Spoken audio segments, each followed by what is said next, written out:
ang dami kong mga nakikita doon ng mga ads kung paano matututo ang mga bata na magbasa ng mabilis at early age, di ba? Kaya lang, mahal. Kailangan maging practical tayo sa panahon ngayon. So, sabi nga sa patalastas, hindi kailangang mahal para lumigaya. Hindi kailangang mahal para matutong magbasa ang ating mga anak. So, nag-isip ako ng isang paraan kung paano mas mabilis na matututo ang aking mga anak. Nag-print ako ng mga ganito, mga letters.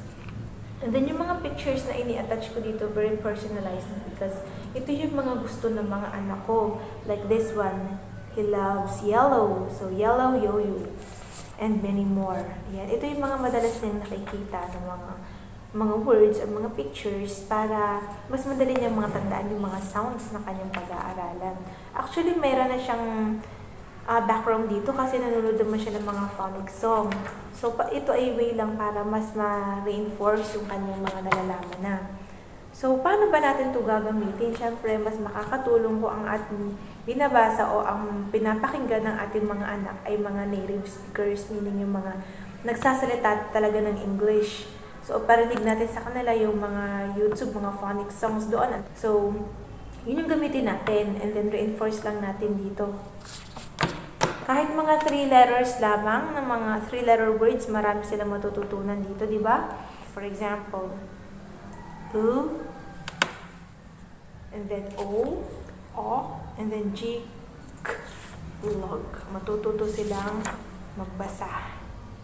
So, I hope na mas magkakaroon ng interes ang ating mga anak through this na kung sa ating personalized, pwede natin gawin ninyo sa inyong mga anak.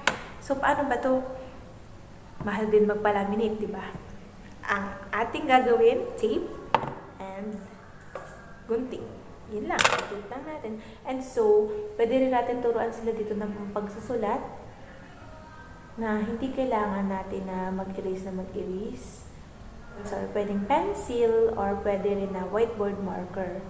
So, hindi siya masisira kaagad dahil meron siyang protection. Pero, matututo siya na paulit-ulit na maisulat ang letters na naandito. Okay?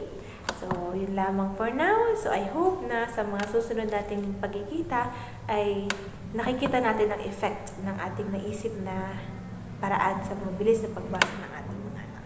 So, yun lamang. God bless. See you again, mga mommies. Bye!